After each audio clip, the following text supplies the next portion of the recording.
Hi friends, ఈ వీడియోలో మనం ద సీక్రెట్ రొండా బైర్న్ రచించిన రొండా బైర్న్ గారిచే వ్రాయబడిన ద సీక్రెట్ బుక్లోని చాప్టర్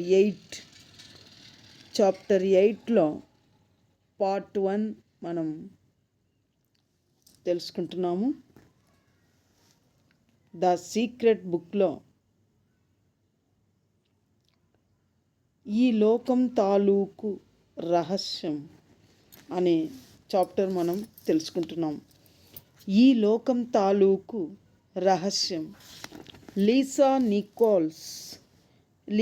నికోల్స్ అనువారు మనకు ఏం చెబుతున్నారంటే, జనం స్వభావం ఎలా ఉంటుందంటే, తమకు ఇష్టమైన విషయాలను చూసి అవును నాకది బాగుంటుంది, నాకది కావాలి అంటారు. కానీ తమకు ఇష్టం లేని విషయాలకి కూడా అంతే శక్తిని ఖర్చు చేస్తారు. అలా చేస్తే దాన్ని అణచివేయొచ్చని, తుడిచిపెట్టేయొచ్చని, వదిలిపెట్టేయొచ్చని వాళ్ళ ఉద్దేశం కాబోలు.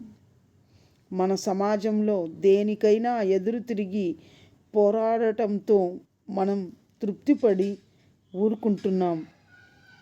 క్యాన్సర్తో పోరాడటం, పేదరికంతో పోరాడటం, యుద్ధానికి వ్యతిరేకంగా పోరాడటం, మత్తు పదార్థాలతో పోరాడటం, ఉగ్రవాదంతో పోరాడటం, హింసకు వ్యతిరేకంగా పోరాడటం, అక్కర్లేని వాటిని గురించి పోరాడటం మనకు అలవాటైపోయింది. దానివల్ల నిజానికి మరింత పోరాటం సృష్టింపబడుతున్నది అని లీసా నికోల్స్ తెలియజేస్తున్నారు. ఇంకా మనకి హేల్ డ్వోస్కిన్ అనువారు అధ్యాపకుడు, సెడోనా మెథడ్ అనే గ్రంథ రచయిత. హేల్ డ్వోస్కిన్ అను అధ్యాపకుడు, సెడోనా మెథడ్ అనే గ్రంథ రచయిత మనకు ఏం చెబుతున్నారంటే, మనం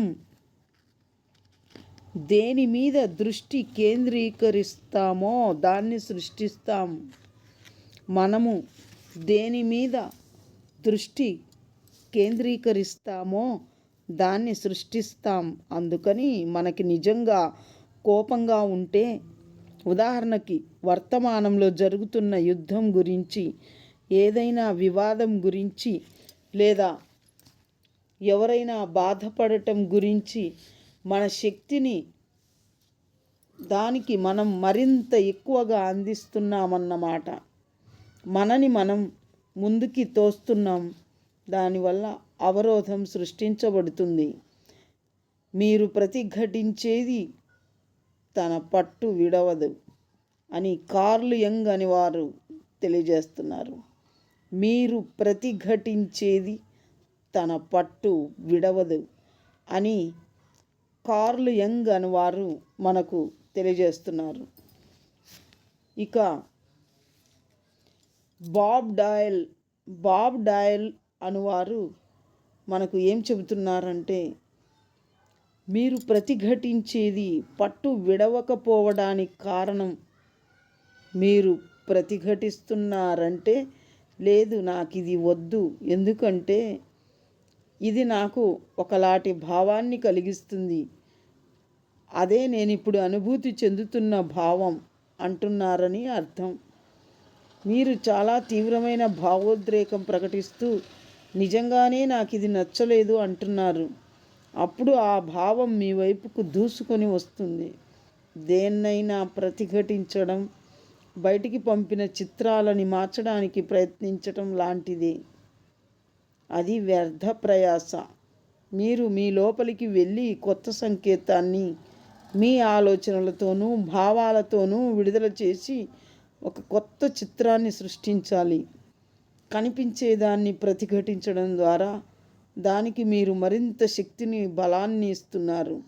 అలాంటి వాటిని మరిన్నింటిని అతి వేగంగా తీసుకొస్తున్నారు. ఆ సంఘటనలు కానీ పరిస్థితులు కానీ మరింత పెరుగుతాయే తప్ప ఇంకేమీ కాదు. ఎందుకంటే ఆకర్షణ సిద్ధాంతం అంటే అదే మరి అని బాబ్ డాయల్ మనకు తెలియజేస్తున్నారు. ఇంకా మనకి జాక్ కాన్ఫీల్డ్ అని వారు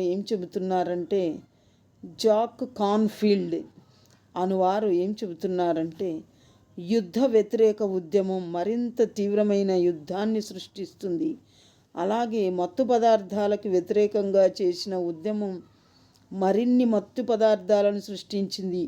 ఎందుకంటే మనకిష్టం లేని వాటి మీద మనం దృష్టి కేంద్రీకరిస్తున్నాం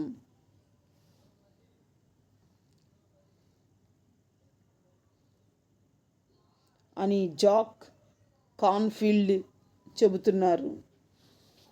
లీసా నికోల్స్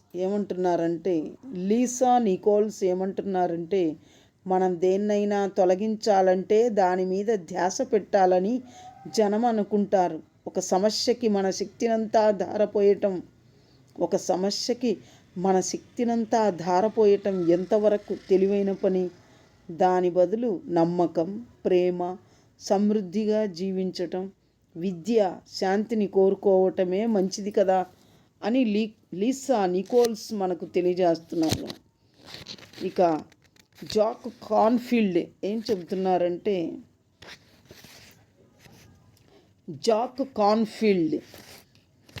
చెబుతున్నారంటే మదర్ తెరెసాని అద్భుతమైన తెలివితేటలు. నేనెప్పుడు యుద్ధాన్ని వ్యతిరేకించే ర్యాలీకి వెళ్ళను. నిజంగా ఎక్కడైనా శాంతి అనేది కనబడితే నన్నక్కడికి ఆహ్వానించండి అంటుంది ఆమె. ఆమెకి తెలుసు రహస్యం, ఆమెకి అర్థమయ్యింది. ఆమె ఈ ప్రపంచానికి ఏమందించింది? శాంతి శాంతి శాంతి అని ప్రపంచానికి శాంతిని కోరుతూ ప్రపంచ శాంతి కావాలని కోరుకుంది. హేల్ డోస్కిన్ ఏం చెబుతున్నారంటే అనే అధ్యాపకుడు ఏమని చెబుతున్నారంటే అందుచేత మీరు యుద్ధ వ్యతిరేక అయినట్లయితే శాంతి కాముకులుగా మారండి. ఆకలి వ్యతిరేక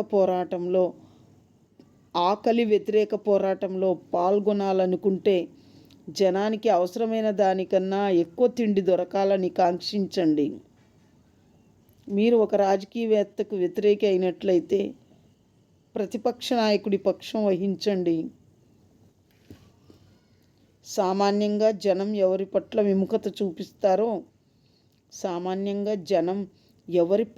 విముఖత చూపిస్తారో వాళ్ళే ఎన్నికల్లో గెలుస్తారు. ఎందుకంటే మొత్తం శక్తి, ధ్యాస అతనికే అందుతున్నాయి అని అర్థం. ఈ లోకంలో ప్రతిదీ ఒకే ఒక ఆలోచనలతో మొదలైంది. పెద్ద విషయాలు ఇంకా పెద్దవి అవుతాయి. ఎందుకంటే అవి కనిపించాక ఎక్కువ మంది వాటి గురించే ఆలోచిస్తారు. ఆ తర్వాత ఆ ఆలోచనలు, భావాలు, ఆ సంఘటనలను మన ఉనికి నుంచి విడిపోకుండా ఉంచుతాయి. వాటిని మరింత పెద్దవిగా చేస్తాయి. మన మనసులోంచి వాటి గురించిన ఆలోచనలను తీసివేసి దానికి బదులు ప్రేమ మీద ధ్యాస పెడితే ఇక అవి మనలేవు. మన మనసులోంచి వాటి గురించిన వ్యతిరేక ఆలోచనలను తీసివేసి దానికి బదులు ప్రేమ మీద ధ్యాస పెడితే ఇక అవి మనలేవు. అంటే వ్యతిరేక ఆలోచనలు మనుగడ సాగించలేవు, అవి మాయమైపోతాయని అర్థం. గుర్తుంచుకోండి, ఈ మాటలు అర్థం చేసుకోవడం చాలా కష్టం. అదే సమయంలో ఇవి అన్నిటికన్నా అద్భుతమైన మాటలు. ఎటువంటి కష్టమైనా అది ఎక్కడ ఉన్నా దాని ప్రభావానికి లోనైన వాళ్ళు ఎవరైనా వ్యాధిగ్రస్తులు మరెవరో కాదు, మీరు చూడాలనుకుంటున్న వాస్తవం గురించి మిమ్మల్ని మీరు నమ్మించుకోవటం తప్ప చేసేది ఇంకేమీ లేదు అని తెలియచేస్తున్నారు. చార్లెస్ హానెల్ అనేవారు. గుర్తుంచుకోండి, ఈ మాటలు అర్థం చేసుకోవటం చాలా కష్టం. అదే సమయంలో ఇవి అన్నింటికన్నా అద్భుతమైన మాటలు. ఎటువంటి కష్టమైనా, అది ఎక్కడ ఉన్నా, దాని ప్రభావానికి లోనైన వాళ్ళు ఎవ్వరైనా వ్యాధిగ్రస్తులు మరెవరో కాదు, మీరే. మీరు చూడాలనుకుంటున్న వాస్తవం గురించి మిమ్మల్ని మీరు నమ్మించుకోవటం తప్ప చేసేది ఇంకేమీ లేదు అని చార్లెస్ హానెల్ అనువారు మనకు తెలియజేస్తున్నారు. హాయ్ ఫ్రెండ్స్, నెక్స్ట్ వీడియోలో మనం పార్ట్ 2 తెలుసుకుందాము. ద సీక్రెట్, రొండా బెర్న్ రచించిన ద సీక్రెట్ బుక్లో 8వ చాప్టర్లో సెకండ్ పార్ట్ నెక్స్ట్ వీడియోలో తెలుసుకుందాం. Thank you very much.